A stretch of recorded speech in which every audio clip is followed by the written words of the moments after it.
Alright, third video this week in a row. Kinda weird to be working like this, not gonna lie, but I wanna catch up because if I do it week by week, it's gonna take me till next year. But yeah, gonna just get into it immediately. My words are already going, so that's a good sign. Anyway, I've loved this cover ever since I first saw it. It's colorful and it's very fun looking. The other ones this arc have been pretty colorful as well, but they never get stale, even though I two of the covers so far have been like with Chow races, maybe three, I don't know. But the two last main covers have been with child races, but they don't get like stale. You're not like, we've seen this before, what's the point? They're fun to look at. I think this was actually the first cover I saw of this arc back when the cover previews first dropped like months ago, and it's when I realized that they're giving the characters their Sonic channel clothes. And that was a fun realization. At the time I was like, oh, maybe it's just for the cover, but since we've learned that, they're gonna be just like this the whole arc, so I'm pretty happy about that. I keep saying this, but I love all the background characters here too, but especially that capybara there on the left. He's probably pretty tiny in video form, so go take a look at the cover. He's not like a standard Sonic character, but still looks like a Sonic character, and I think this is the first time I've ever seen a Sonic capybara. I've never even seen a fan character with that species, so that's fun. And I of course love the little details, like the Sonic and the Shadow Chow are butting heads over there and being rivals on the track. And Shadow apparently has a Chaos Soda sponsorship. I guess now that Sega made it non-canon that he works for Gun, he's gotta get the money in somehow. We're back where we left off last issue with like a huge horde of badniks just attacking Sonic, Tails, and Bell, who we met last issue. And these badniks can explode, aka cause fires, so I'm extremely worried for Belle still. This is probably the first time she's gonna be in a fight too, because so far it seems she's a helper bot, so she's not made to fight, and she's been hiding, so it's not like she's been fighting this whole time. They basically use one of those explosions from the badniks to make an exit and get out of the room that way, though they still need to get out of the base itself. Poor Belle is so scared. Like I said, this is probably her first time fighting. It's stressful. It probably doesn't help that the guy that was trying to beat her up like 10 minutes ago is now just carrying her. I just feel bad for her. Like I said, she's kind of scary to me, but I still care for her as a character. Tails gets captured for a bit, and I gotta say, these are some really good action scenes and action poses. Like, they make me want to draw. Belle saves Tails, much like he saved her last issue, so that would be Baby's first fight, like I said, and now Baby's first hero work. Two things for me to fawn over here. One, I love the little detail of Sonic just kind of running in place for a bit there. It's cute, and I can almost see it in like animated form. And two, that panel of him running with them is really cool. Like, the perspective on it is really nice, and the action lines make it look like it's a snippet from an animation. Sonic's a dork, and I love him. Poor Tail is just face planted in the snow, and I don't think Belle was prepared for absolutely anything that happened to her today. I realize that these segments, both last issue and this issue, with Sonic and Tails and Bell. I've kind of breezed through them, but they're very action packed, so they kind of go back fast commentary wise. I guess Rouge really did message them, even if she was acting all suspicious when she was saying she would. Um, but also she's lying. There isn't any trouble on their end. They just found the trapped Chow, and Clutch is like knocked out right now. So yeah, there is trouble with the Chow, but it's nothing that like three people can't handle, and there's three people there. But also is that editor's note really necessary? I'm not asking to be mean or rude. I just didn't think that ASAP was that much of an unknown acronym. I mean, I guess for the kids, but I think kids know it too.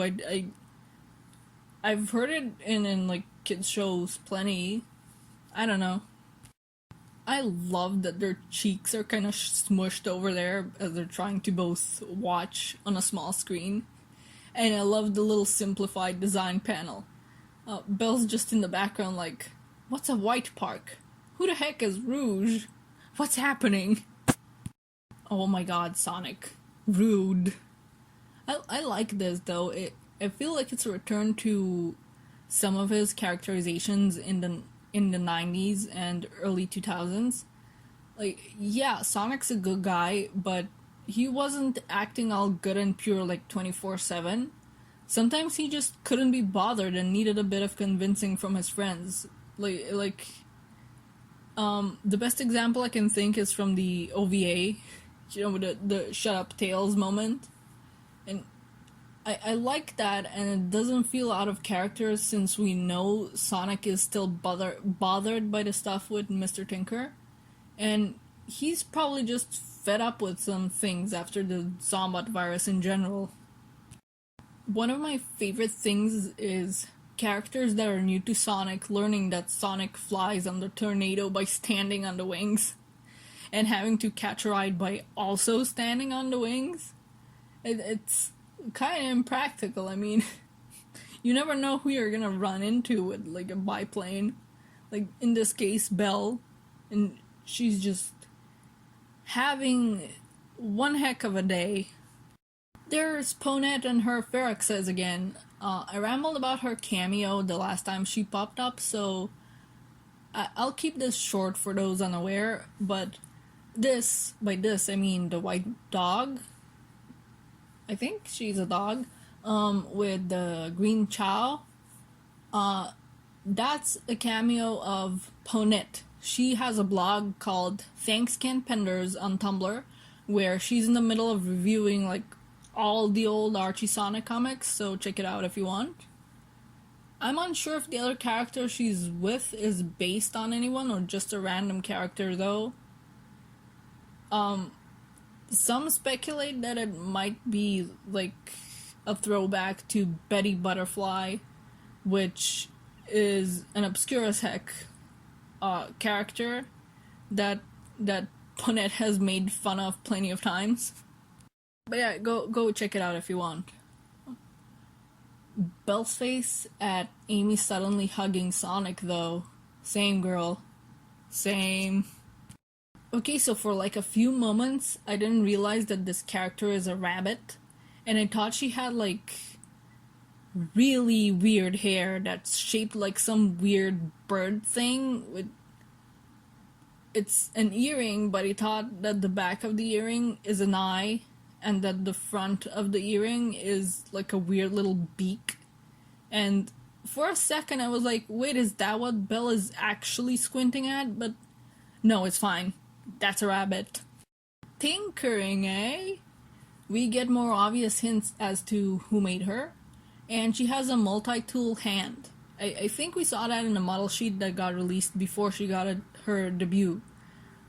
Sonic doesn't seem all that comfortable about it, though. I guess maybe because she looks so Mobian, and now she just has these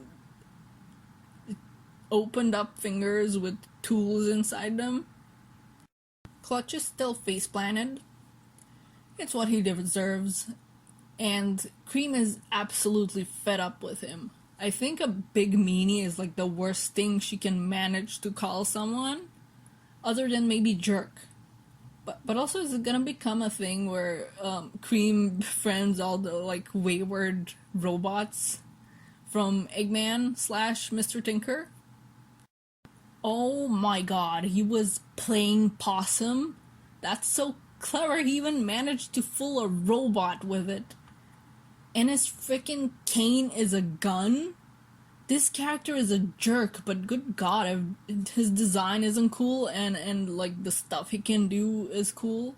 I know I've said it before, he also released some kind of monster or something.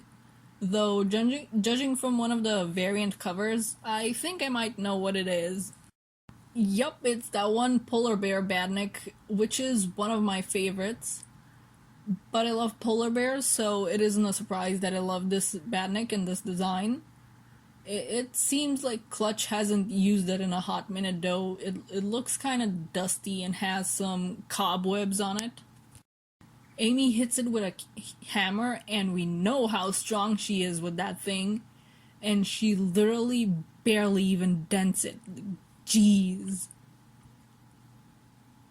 It's like, heck yeah, go Amy. Maybe she could teach Tails some of this, like, self-pep talk, given how he acted in Forces and at the end of the Zombot arc.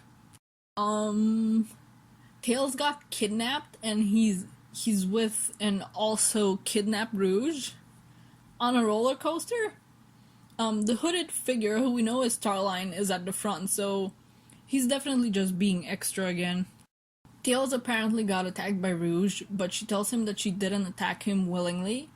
So my theory that she got hypnotized by Starline is most likely right. Bad guy spoilers ahead, so beware of that. But anyway, we know his hypnotizing power is temporary, so maybe the Tricore strengthened how long it could last, because Rouge seemed to not be acting like herself for a while. Yep, there we go. The jerk went ahead and hypnotized her, and she's definitely very peeved. I hope she breaks out and kicks his butt. Come on, next issue, do it. He plans to freaking use them as test subjects. We know he's not beyond something like that, given that he got Mr. Tinker to go back to being Eggman with freaking shock therapy, but still. Loving the little action line with Sonic running down from the flagpole. But also Starline being dramatic again. I'm telling you, the guy is extra as heck. Talking about his big scene and having 2 kidnapping victims on a dang roller coaster. Starline's taking a super villain lesson from one too many Batman comics. Already seen this panel before reading the issue. It made the fandom explode with the voices of a billion screaming shippers. So there was no avoiding it. However, I didn't read the word bubbles as I didn't want to be completely spoiled and just... Shadow, you're hilarious. And I love you. He's just... Really, Sonic, you could not die? How embarrassing. Come on, Shadow, Sonic at least only fell from roller coaster tracks and not from space, unlike some hedgehogs around here, not naming any names. Look at him. He's extra as hell. He knows it too, like, oh, I'll handle the dramatic reveal. And what is that pose? Is that a reference to something? Like, I don't want to be that guy, but is that a JoJo reference? Sure, what are you doing? Stop being extra. Man, that's true. So far, whenever Starline has Sonic to try and go against him one-on-one, it's been in a snowy place. I guess the guy just wants to be a boss fight in a snowy zone? Reaction shot! Man, I'm telling you, Starline's been learning how to be a villain from old comic books. I don't think Starline counted for Shadow being there, though. Well, he'd only have like 1 day to prepare since he fought Shadow just the night before. Maybe he didn't count for him to survive. I mean, we know his ego, so maybe he was like, hi, beat the ultimate life form. I'm the best. I'm the smartest. Maybe Sonic and Shadow could split up, and one can save Tails and Rouge while the other figures out what to do about saving people from the avalanche. I don't know, we just know that Starline has a massive ego, thinks he's the smartest. Plus, we know he can't win because he's a bad guy. So, we'll see how it goes down next time. Even when I have predictions for these things, I'm always looking forward to how things will go down because I rarely ever 100% get what's gonna happen. So, that's gonna be fun to see. I think in relation to this video coming out, it's no, actually it's gonna be still a little while before we see what happens next, but it will be pretty soon till we see what happened to Starline just before this arc. So either way, we're in for some fun times for us and bad times for Starline. Unless he manages to do something bad that carries over to the next arc, which will also be fun. But I guess we'll see. That's all the thoughts I have for now. And that concludes the 3 videos in a row that I had to do. If you didn't catch it before, my computer broke. Had to get a new one. I'm still getting used to things. Editing is a bit different, but it goes faster, I think. Though I lost some of my fonts, so I don't know if there's gonna be like a 4th video this week that's gonna be speed battle related, but we'll see. See ya when I see ya. Bye.